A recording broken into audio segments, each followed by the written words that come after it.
తెలంగాణ శాసనసభలో పార్టీ ఫిరాయింపుల చుట్టూ తిరిగిన సుదీర్ఘ రాజకీయ డ్రామా ఎట్టకేలకు ముగింపునకు చేరుకుంది.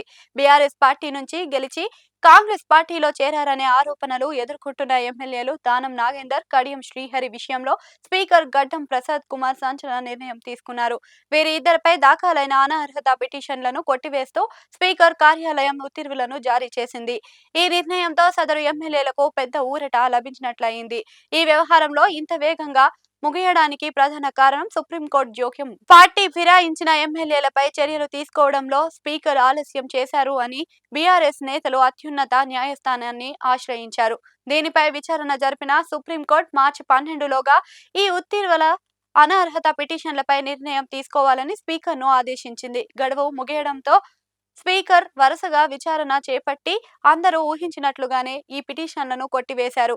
రేపు మార్చి 12న సుప్రీంకోర్టులో ఈ కేసు విచారణకు రానున్న తరుణంలో ఒక రోజు ముందే స్పీకర్ ఈ నిర్ణయాన్ని ప్రకటించడం గమనార్హం. దానం నాగేందర్, కడియం శ్రీహరి పార్టీ ఫిరాయించినట్లుగా బలమైన ఆధారాలు లేవని స్పీకర్ తన నిర్ణయంలో పేర్కొన్నట్లుగా సమాచారం.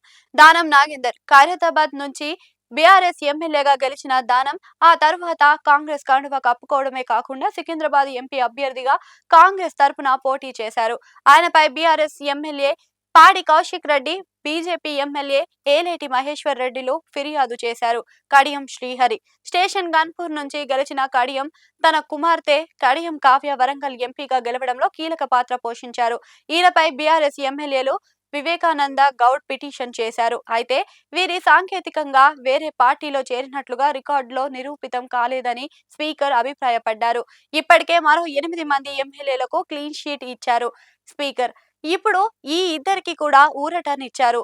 స్పీకర్ తీసుకున్న ఈ నిర్ణయం తెలంగాణ రాజకీయాల్లో పెను మార్పులకు దారితీయవచ్చు అని ఒకవైపు బీఆర్ఎస్ తన బలాన్ని కాపాడుకోవడానికి న్యాయ పోరాటం చేస్తుంటే, మరోవైపు అధికార కాంగ్రెస్ పార్టీ స్పీకర్ నిర్ణయాన్ని సమర్థిస్తుంది. అయితే ఈ నిర్ణయంపై బీఆర్ఎస్ నేతలు మళ్లీ సుప్రీంకోర్టును ఆశ్రయించే అవకాశం కనిపిస్తుంది. 10 మంది ఎమ్మెల్యేలు పార్టీ మారినా ఒకరిపై కూడా అనర్హత వేటు పడకపోవడం ప్రజాస్వామ్య వాదులను విశ్వసనీయానికి గురి చేస్తుంది. సాంకేతిక కారణాలతోనే వీరి ఇద్దరు క్లీన్ షీట్ ఇచ్చారా అన్న విమర్శలు విపక్షాల నుంచి వినిపిస్తున్నాయి. పార్టీ ఫిరాయింపుల చట్టం అనేది రాజకీయాల్లో నైతికతను కాపాడాలని ఉద్దేశించినదని, కానీ ఇప్పుడు జరుగుతున్న పరిణామాలను చూస్తుంటే చట్టంలోని లొసుగులను వాడుకుని ఎమ్మెల్యేలు ఒక పార్టీ నుంచి మరొక పార్టీకి సులభంగా మారుతున్నారనే చర్చ మొదలైందని చెప్పాలి. కడియం దానంకు ఈ రోజు లభించిన ఊరట తాత్కాలికమేనా, లేక సుప్రీంకోర్టులో వీరికి మళ్లీ ఎదురు దెబ్బ తగులుతుందా అనేది వేచి చూడాలి. ఏది ఏమైనా స్పీకర్ నిర్ణయంతో కాంగ్రెస్ క్యాంప్ లో పండుగ వాతావరణం నెలకొంది. తెలంగాణ రాజకీయాల్లో కుర్చీలాట, పార్టీ మార్పుల పర్వం ఈ తీరుతోనే ఒక కొలిక్కి వచ్చినట్లుగా కనిపిస్తుంది. పదవి పోతుందన్న భయం లేకుండా ఎమ్మెల్యేలు తమ రాజకీయ ప్రయాణాన్ని కొనసాగించవచ్చు. కానీ ఓటు వేసి గెలిపించిన ప్రజలు ఈ ఫిరాయింపులను ఎలా స్వీకరిస్తారు అనేదే భవిష్యత్తులో తేలనుంది. స్పీకర్ నిర్ణయం ఇప్పుడు సుప్రీంకోర్టు ముందు ఎలాంటి ప్రభావం చూపుతుందో వేచి చూడాలి.